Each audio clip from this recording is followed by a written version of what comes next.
श्रवण,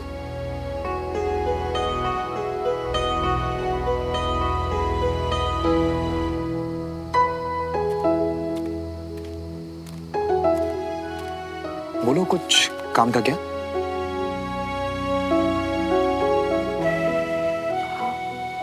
नहीं कुछ काम तो नहीं था, पर काफी देर से, इनफैक्ट शाम से कोशिश कर रही थी, तुमसे एक बात करनी थी। हाँ बोलो ना। श्रवण, यारा ये तू यहाँ खड़ा है। अगर आपने सनकी के साथ नहीं डांस किया तो कैसी हैप्पी दिवाली। चल मैं आता हूँ अभी। हाँ, कोई बहाना नहीं चलेगा, चल। कैप्टन आप भी ज्वाइन कीजिए। No thanks, you guys carry on.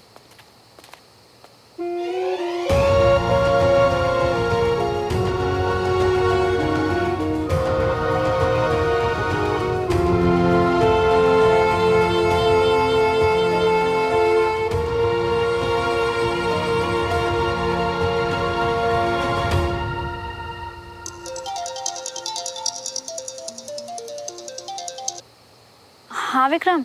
हाय सुमन, तुम कहाँ गायब हो गए अचानक? कब से ढूंढ रहा हूँ मैं तुम्हें, यहाँ पे भी किसी को नहीं पता। वो एक्चुअली अचानक कैंट में कुछ काम निकल आया था, तो यहाँ आ गई। तुम वहाँ बोर तो नहीं हो रहे ना? Not much. पर तुम ऐसे गई तो बता के तो जाती, एटलीस्ट मैसेज कर देती। I am really sorry Vikram, वो जल्दी जल्दी में। नहीं, कोई बात नहीं। अच्छा हाँ, एक और चीज, वो कैप्टन श्रवण मल्होत्रा वो भी अचानक पार्टी से गायब हो गया था। वो हाँ विक्रम, वो भी यही कैंटोनमेंट में है। क्यों? है ओके, क्योंकि जिस तरह से मैं तुम्हें ढूंढ रहा हूँ ना, वैसे ही सोफी भी कैप्टन श्रवण मल्होत्रा को ढूंढ रही है। एक सेकंड, रिलैक्स। हाँ, वो कैंट में ही है। अच्छा तो ठीक है सुमन, तुम अपना काम कर लो, फ्री होके मुझे कॉल करो। Okay, take care, bye. Okay bye Vikram. कैंट चली। यार विक्रम, तुम्हें नहीं लगता ये श्रवण और सुमन के बीच में there's something, you know, some strange connection?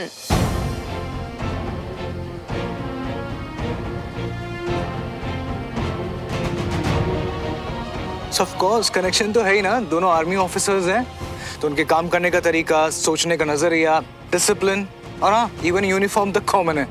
सो यार दो लोग सेम ड्रेस पहनते हैं तो कनेक्शन नहीं होता। Look, it's all about emotions, you know, what two people feel for each other, that is connection. एक दूजे के वास्ते, एक दूजे के वास्ते, एक दूजे के वास्ते, एक दूजे। हाँ, लेकिन ये अचानक कनेक्शन वाली बात तुम्हारे दिमाग में कहाँ से आई? यार एक्चुअली ना वो लो, तुम दोनों यहाँ पे कितनी बातें करोगे यार, चलो डिनर करते हैं। हाँ श्योर, डिनर करते हैं ना। चलो। क्या बनाया वैसे? मेरे को भूख भी लग रही थी, क्या बनाया वैसे?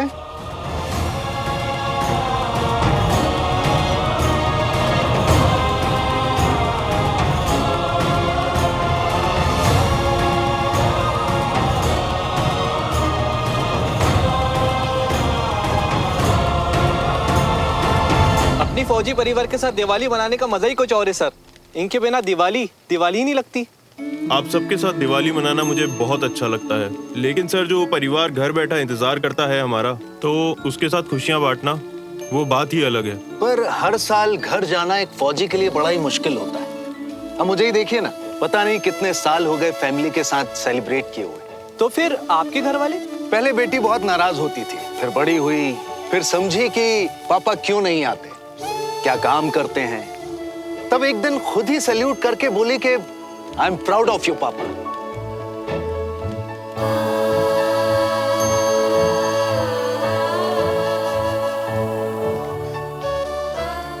इसीलिए मैं हमेशा कहता हूं कि हमारी कमांड ही हमारी फैमिली है, और अब इनके बिना दिवाली बड़ी अधूरी लगती है।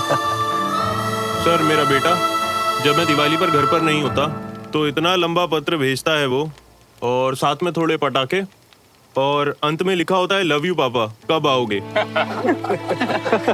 मेरे बेटे ने इस बार प्रॉमिस लिया है कि इस बार मार्शल आर्ट सीखेगा। छुट्टी पर गई तो एक और फाइटर तैयार। अरे मैम, इन बच्चों को ना मैं अच्छे से जानता हूँ। अभी आप देखना अगली दिवाली पे कोई और ही प्रॉमिस ले लेंगे। सबको अपने ऐसा मत समझ झूलेलाल। सर अरे श्रवण, तुम चुप क्यों? मिस कर रहे हो अपने फैमिली के साथ दिवाली सेलिब्रेट करना?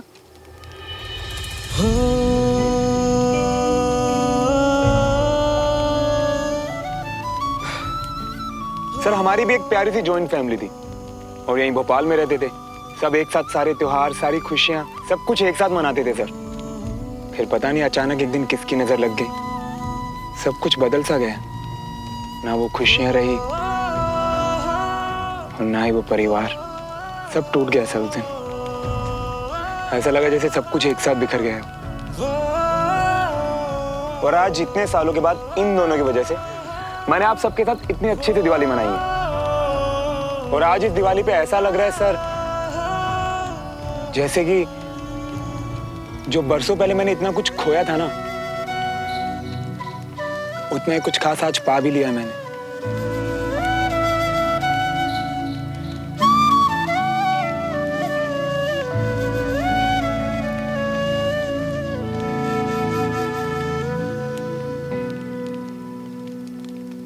और हाँ, कैप्टन तिवारी आप? सर हमारे घर पे तो दिवाली से बड़ा और कुछ था ही नहीं। जब पापा ड्यूटी पर नहीं होते थे ना, तो हमारे साथ घर पे मिलके दिवाली मनाते थे, वरना खूब सारी खीर मंगवाते थे घर से अपनी पूरी कमांड के लिए। पर जब से पापा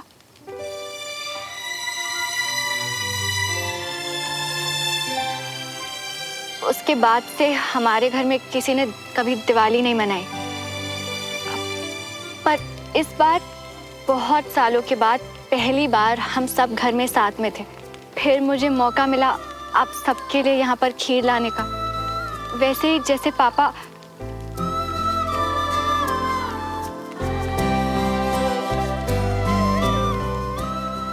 जैसे वो लाया करते थे। पापा के जाने के बाद ऐसा लगता था कि जैसे लाइफ में कुछ है ही नहीं। क्या करना है, क्या होगा, किसी चीज का कोई मतलब नहीं। पर जैसे पापा ने मुझे सब कुछ सिखाया, उसी तरह पापा ने मुझे मेरी लाइफ का पर्पस भी दे दिया, देश सेवा। उसी के लिए पापा जिए और अब उसी के लिए मैं जी रही हूँ। मैम, कोई कुछ भी बोले, कितनी भी प्यारी प्यारी कहानियां सुनाए, दिवाली का असली मजा तो आप ये जो मीठी मीठी खीर लाए ना, इसी से आया है। क्या कहते हो सर? अब तेरे से भुक्कड़ के आगे कोई क्या कहे। सर ला एक प्लेट खीर और पास कर।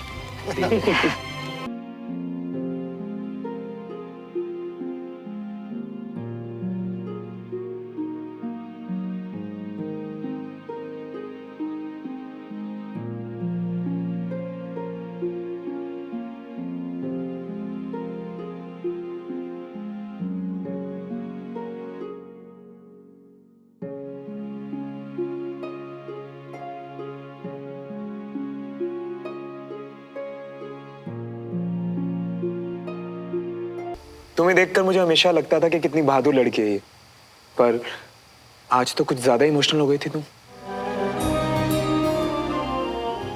हाँ श्रवण, क्योंकि मैं भी तो एक इंसान हूँ ना, और कभी कभी इमोशनल होना ही हमारी सबसे बड़ी स्ट्रेंथ होती है। वैसे तुम मुझसे कुछ पूछना चाह रही थी, तो अभी पूछो। तुम कह रही थी कि मैं एक्सक्यूज मी। जय हिंद सर। राइट सर, मैं अभी निकल रहा हूँ। I will be there on time. Captain Malhotra, आपको सूरज निकलने से पहले यहाँ पहुँच के रिपोर्ट करना है, so don't be late. Yes sir, मैं कल 6 बजे से पहले वहाँ रिपोर्ट करूंगा, चाहे जो भी हो जाए। जय हिंद सर। सब ठीक है? हाँ, वो सीओ सर का फोन था, सुबह सुबह रिपोर्ट करने के लिए कहा है, तो मुझे अभी निकलना होगा। ऐसे अचानक?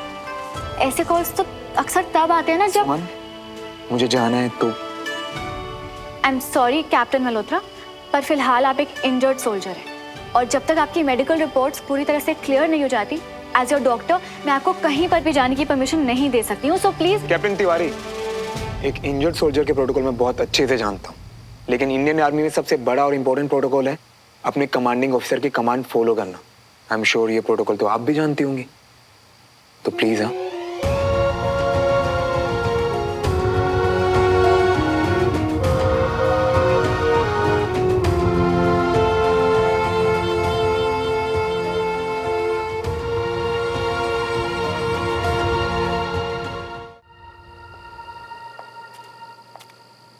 सोफी तुम यहाँ? Hey, yeah I just came to take some fresh air. तुम यहाँ कैसे? सोफी मुझे पता है कि तुम बहुत अच्छी हो। रियली? थैंक्स या। एक्चुअली मैंने कभी इस बारे में सोचा ही नहीं कि मैं कैसी हूँ। नहीं, बहुत अच्छी हो, क्योंकि तुम लाइफ में कभी ऐसा कुछ करोगी नहीं जिससे कोई हर्ट हो। पर मेरी एक रिक्वेस्ट है। रिक्वेस्ट? बोलो ना। श्रवण भैया सिर्फ मेरे बड़े भाई ही नहीं, मेरे लिए बहुत इम्पोर्टेंट है। मेरी फैमिली है, मेरे मेंटोर हैं, और मैं जानती हूँ कि अभी उनकी विक्रम से बहुत अच्छी फ्रेंडशिप हो गई है। हाँ, लेकिन इससे मेरा क्या? अब सुमन और भैया के बीच, आई मीन उनके पास्ट में जो भी हुआ या प्रेजेंट में उनके बीच जो भी है, तुम प्लीज ध्यान रखना कि गलती से भी कोई पुरानी बात दोबारा से डिस्कस ना हो। लुक अवनी, तुम क्या कहना चाह रही हो ये मुझे नहीं पता, पर श्रवण और सुमन के बीच में क्या था ये मैं अच्छे से जानती हूँ। आई मीन श्रवण ने ही मुझे बताया था, और मैं ये भी अच्छे से जानती हूँ कि अभी उनके बीच में ऐसा कुछ भी नहीं है। सो मेरा कोई ऐसा इंटेंशन नहीं है ये टॉपिक निकालने का। You don't have to worry. हाँ, थैंक यू, मुझे बस इतना ही कहना था। अच्छा, मैं नीचे हूँ। श्योर। That was strange. अम्मी मुझसे ये सब क्यों बोल रही थी?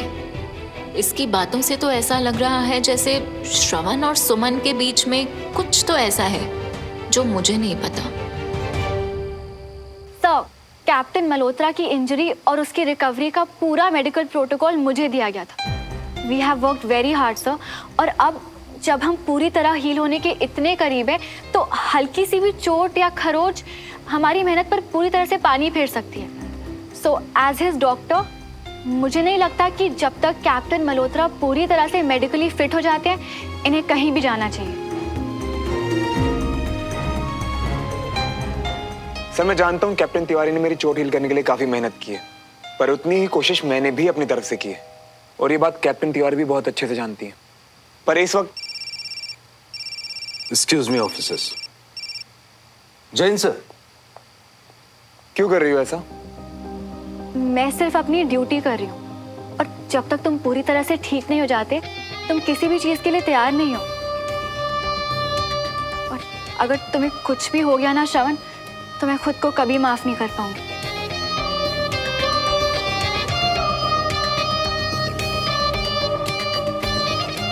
आई मीन एज अ डॉक्टर। और अगर मैं अपने सीनियर ऑफिसर की कमांड फॉलो नहीं कर पाता किसी भी वजह से, तो मैं खुद को माफ नहीं कर पाऊंगा एज ए सोल्जर। मैंने आपके साथ हर वक्त कोऑपरेट करने की कोशिश करी है, पर हमेशा आपकी नहीं चल सकती है कैप्टन मल्होत्रा। कमाल है, आपने आज तक एक बात नहीं सीखी कि चलती से उसी की है जिसकी किस्मत अच्छी हो, कैप्टन तिवारी। फाइन, तो फिर आज साबित हो जाएगा कि किस्मत किसकी अच्छी है। कैप्टन तिवारी, जाने दीजिए कैप्टन मल्होत्रा को। सर, देखिए मुझे डिटेल्स नहीं मालूम, लेकिन इन्हें सुबह तक अपने सीईओ को रिपोर्ट करना है। मैटर अर्जेंट है, let him go. Thank you sir. Good luck captain, मैं चलता हूँ। जय हिंद सर।